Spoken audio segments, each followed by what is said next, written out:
At Atheist Alliance International, we've been working for the last year and a half, 2 years, on something we call the right to be secular.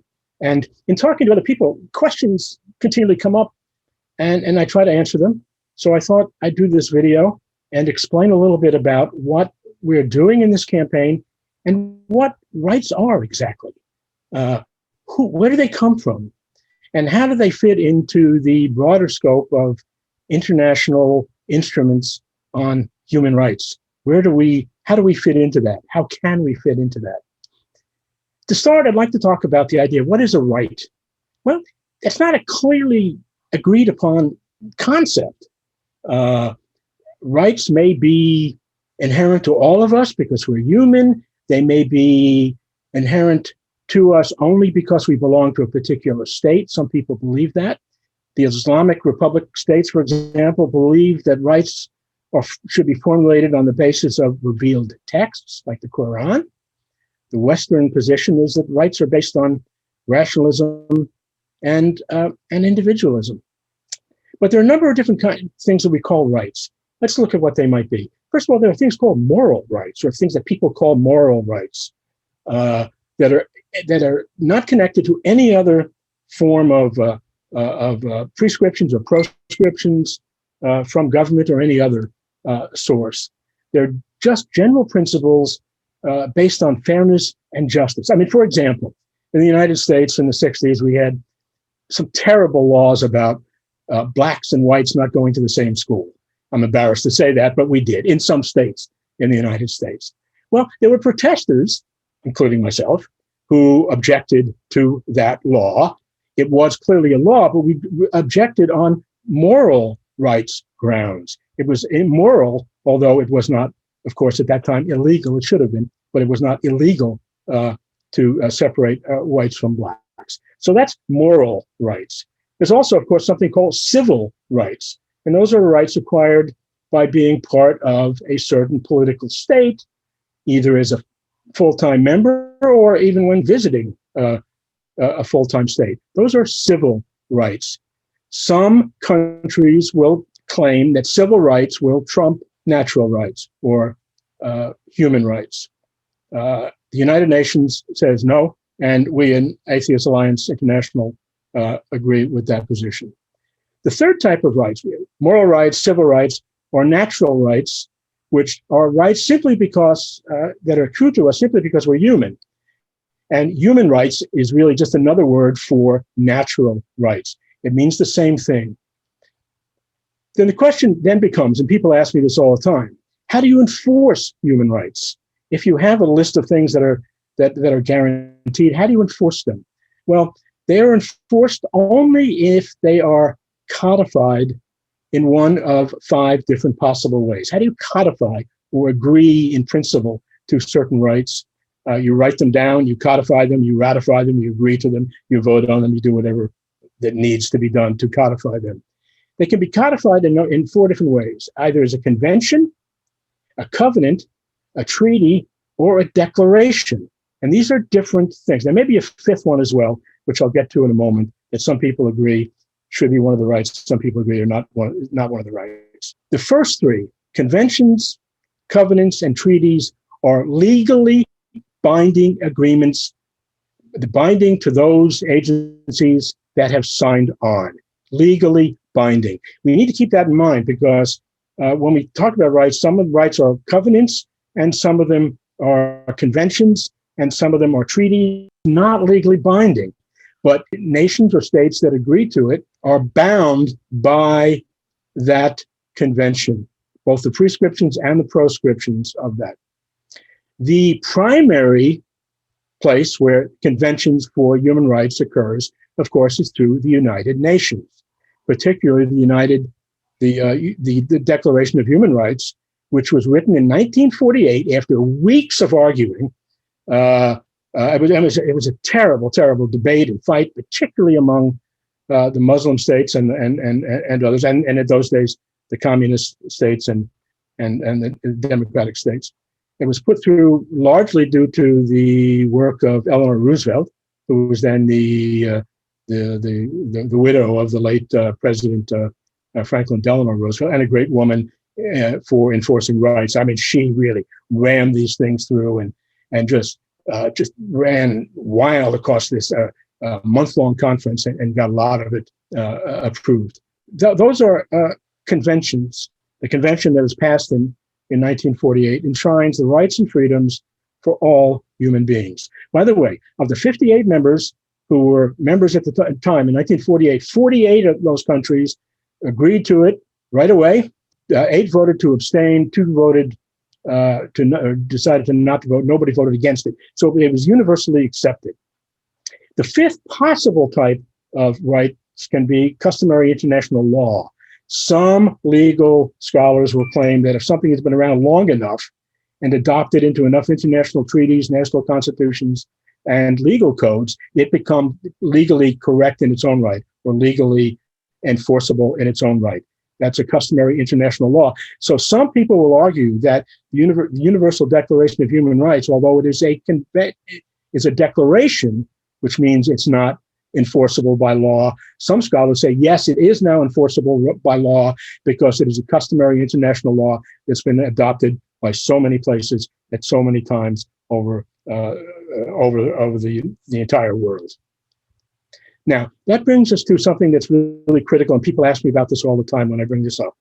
That is, there's something called the International Bill of Human Rights.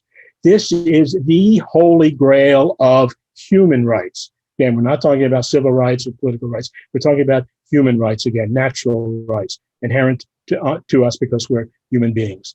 There are 3 parts of the International Bill of Human Rights. There is the Universal Declaration of Human Rights about which I've already spoken. There is, thirdly, an international covenant on civil and political rights. It's a covenant. So again, that means it's enforceable by law. And thirdly, there's an international covenant on social and cultural rights.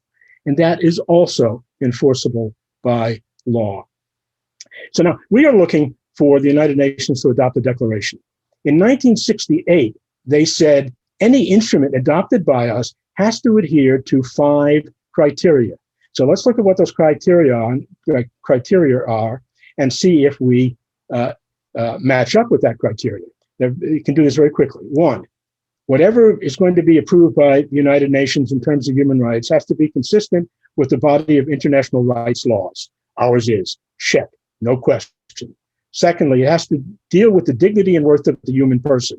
Well, that's obvious. We meet that criteria hands down. Thirdly, it must be specific enough to identify practical rights and obligations. Ours is very specific, and I'll get to that in a few moments. 5th, it has to be appropriate, realistic, and it has to have effective implementation and reporting systems.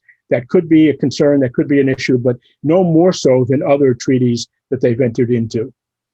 And finally, it has to attract international support. Well, ours certainly is. Since we've had it out there, we have thousands of people signing the declaration. We get more people every single week. We've had almost 40 people this week alone from over 60 countries around the world. Are we attracting international support? You bet we are. There's no question about that. Another criticism that comes up, and we faced this earlier when we started this campaign, was some people say, well, human rights should be generalized and not deal with specific groups like atheists or any other specific group. It has already approved documents relating to discrimination against women, discrimination against torture, discrimination against the rights of a child, discrimination against migrant workers, and discrimination against persons with disabilities. Those are specific groups. So are atheists, specific groups. No question that since the Universal Declaration of Human Rights was signed in 1948, the freedom of religion has made great progress. There's no question about that. It does allow people to manifest their religion. It allows them to be religious. Fine. We're not objecting to that in any way at all. It's ironic, however, that the non-religious people remain one of the most discriminated against groups in the world. In some countries, we're synonymous with terrorism just because we use the word atheist to describe ourselves, which of course is ludicrous. In some countries, you can be condemned for blasphemy or apostasy just because you're an atheist. We have lots of examples of that, and AAI, through its atheist support network, works tirelessly in this regard. There are places where being an atheist can bring harsh punishments, lengthy prison terms, even death. And we're working on that. We're working on that all the time. However, okay, the United Nations does help protect people who are religious. I agree. No doubt, hands down, clear. But there is no declaration in the United Nations material, any place that, since 1948, that explicitly recognizes the right to be secular and defend and defines what that means. That's what we're asking for. The United Nations in 1981, however, did come out with what they call a declaration on the elimination of all forms of intolerance and discrimination based on religion or belief. So what this does is this gives religious people certain rights, according to this document. Again, 1981, Declaration of Elimination of All Forms of Intolerance and Discrimination based on religion or belief. Let's see what that guarantees the religious people. One, it guarantees them that they can maintain a place to assemble and worship. Fine. Two, it guarantees that they can make, acquire, and use materials in support of their religious beliefs. Fine. Thirdly, they can create and distribute publications related to their religion. And boy, we know they do. Fine. They're allowed to teach one's religion in suitable places. They can solicit and receive donations, and in this country, the United States, at least tax-deductible donations that go in, that are used for all sorts of reasons that they shouldn't, but they are. It also allows the religious to observe days of rest and celebrate religious holidays. And it says that the religious people can do any and all of those things at any and all times in any and all countries. There is no similar declaration regarding what the rights of the secular are. Now, the argument that comes up sometimes as to why you don't need to do the petitioning you're doing is that in 1993, the Human Rights Committee put out what they call General Comment number 22. Now, this is the Human Rights Committee, not the General Assembly of the United Nations. So it's a subgroup of the United Nations to which we have consultative privileges and to which I have spoken. They say in General Comment number 22, this is important, they say the terms belief and religion need to be broadly construed. That's their term, broadly construed, by protecting theistic, non-theistic, and atheistic beliefs, as well as the right not to profess any religion or belief. So people use that phrase against us and say, well, see, it's already there, you don't need it. However, and we welcome that as far as it goes. However, it is disassociated from the text that the member states have ratified. It's a general comment. Nobody has ratified it. It is just sitting there. And it does not address the issue that the secular being who is coerced into participating into religious worship, observances, or practices. And this is really, really important. The United Nations agrees with us already. So I don't know why other people sometimes are disagreeing with it. They agree with us. Let me read you a recent quote from, I'm going to read this, so I want to get it word for word. Let me read you a quote from Dr. Shahid, who is the Special Rapporteur for Religion and Belief. And he says this: believers, atheists, and non-believers must all be equally protected. Many humanists and non-believers are widely stigmatized and persecuted around the world. Fact. In the face of increasing diversity, the freedom of religion and belief can be upheld only with the acceptance and inclusion of atheists and non-believers. All of them have important roles to play in building pluralistic and inclusive societies for the 21st century that are peaceful and prosperous. Thank you, Dr. Shahid. You're on our side, and we really appreciate that. AAI is a global federation of groups and individuals around the world. And we believe that all of these individuals and groups have the right to be secular, and we call on the United Nations to adopt unambiguous language that protects this right. We want a declaration accepted by the United Nations that guarantees certain privileges to the non-religious. What are they? I read you what the religious are entitled to a little while ago.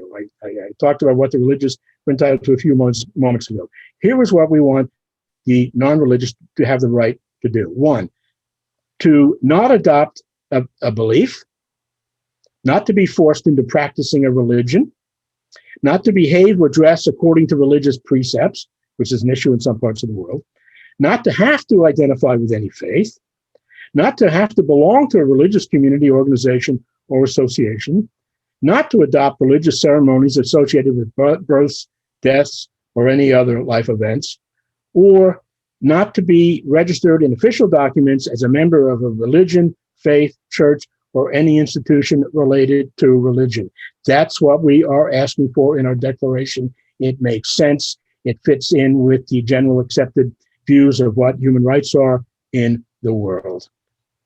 Now, let me make one other point clear, because this has occasionally come up. We do not wish to diminish the rights of the religious in any way at all. In fact, we defend their rights.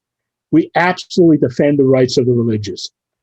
We do not, nor do we seek special rights to benefit non-believers only.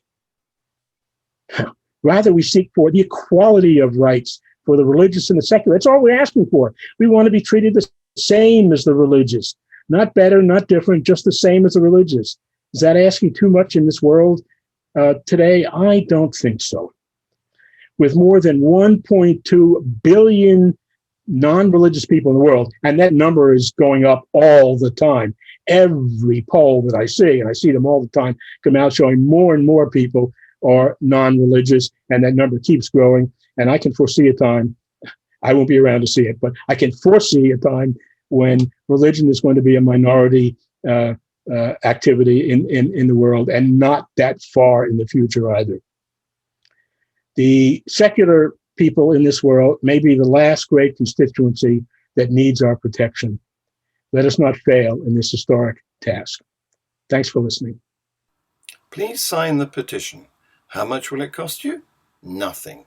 Go to gopetition.com, the right to be secular.